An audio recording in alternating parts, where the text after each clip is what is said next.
Cordial saludo, mi nombre es Dylan Escenarco, pero soy estudiante de Universidad Abierta y Distancia, escritor de programas de políticas y jurídicas. Hoy les voy a hablar acerca de sistemas comparados correlacionándolo con el presidencialismo. Principalmente tenemos que tomar la ideología del presidencialismo. Hablamos del presidencialismo como una forma extensiva del poder, una concentración en un solo lugar. Esto se toma en varios lugares como un desequilibrio, ya que debemos mantener un equilibrio entre la rama legislativa y judicial. ¿De qué trato de inferir? Debemos de mantener un espacio justo, la cual permita la distribución de poder correctamente. Ahora bien, si estamos hablando de la calidad democrática que, por ejemplo, en nuestro país Colombia existe, tenemos que considerar algunas cosas pertinentes que lleguen a afectar esta calidad democrática. Por ejemplo, últimamente dentro del siglo XXI, en la actualidad, consideramos aspectos ya sea como la corrupción, la desigualdad, la violencia y a su vez aspectos como la capacidad de responder las instituciones a la vulneración de derechos humanos. Esto es muy importante, ya sea dentro de un Estado democrático y un Estado social de derecho, que es una de las bases principales para fundar el Estado. Si lo asemejamos con comparaciones que dice Morlino, por ejemplo, él nos explica que un país debe basarse tanto en la justicia, en la igualdad, en la transparencia y a su vez en la participación ciudadana.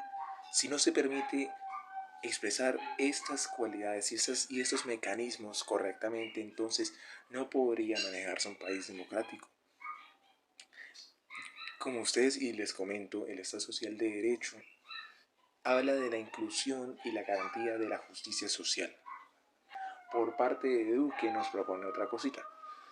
Duque plantea la capacidad de responder a las instituciones, como dije anteriormente, y también la justicia, la igualdad, la capacidad de responder a las entidades corruptas dentro del país y a su vez cómo las instituciones manejan la violencia y la vulneración de los derechos humanos.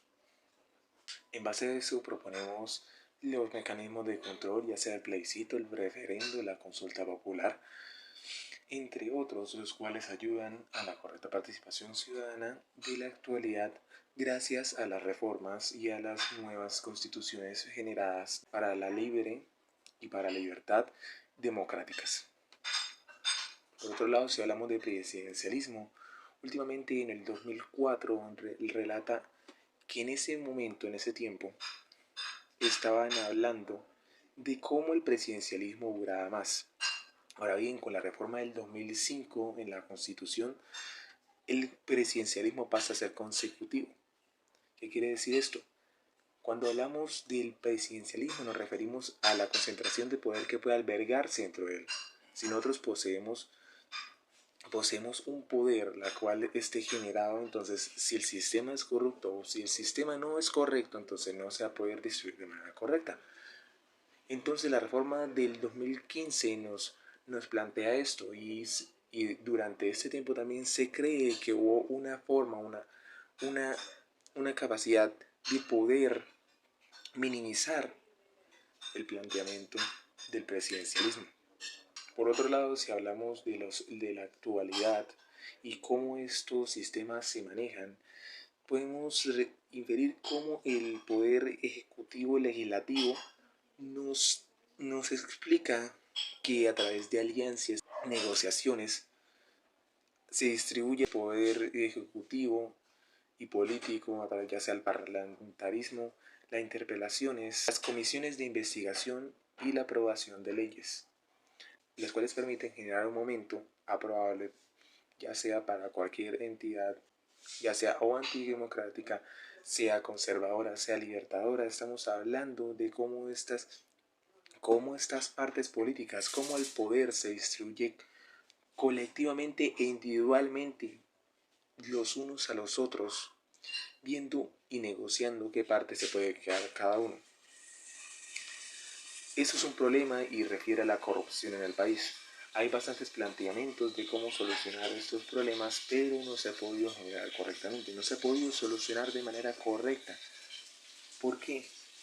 La corrupción en el país es un problema grande, ya que las negociaciones que estuvieron creando desde un principio no ha permitido que un nuevo ente, un nuevo colectivo, un nuevo grupo colectivo de ideologías pueda plantear una nueva idea. Por último, pues podemos relatar acerca de cómo afecta hoy actualmente y si está empeorando o mejorando el Estado, por ejemplo, nuestro país, Colombia. Por mi parte puedo inferir que a pesar de la justicia y la igualdad que se ha traído nuevamente para este Estado, no se ha podido establecer, no se ha podido desarrollar correctamente, como estaba refiriendo anteriormente. Las entidades o los grupos colectivos que necesitan unos intereses, no han permitido que estos procesos se lleven a cabo,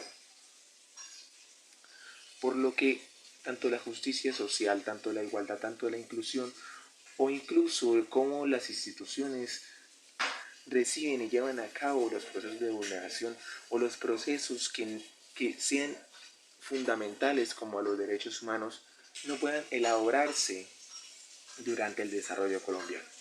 Por otro lado, si referimos en algunos países y hablamos de manera subnacional y en América Latina, podemos destacar que en esta partecita hay niveles los cuales el autoritarismo y también como el presidencialismo y la centración de poder, así como entre la democracia está esta, podemos visualizar, podemos entender, podemos comprender de que nos centramos mucho en esta parte y a su vez no nos centramos en las cosas específicas y pequeñas, las cuales son las que realmente afectan al Estado y lo plantean en totalidad.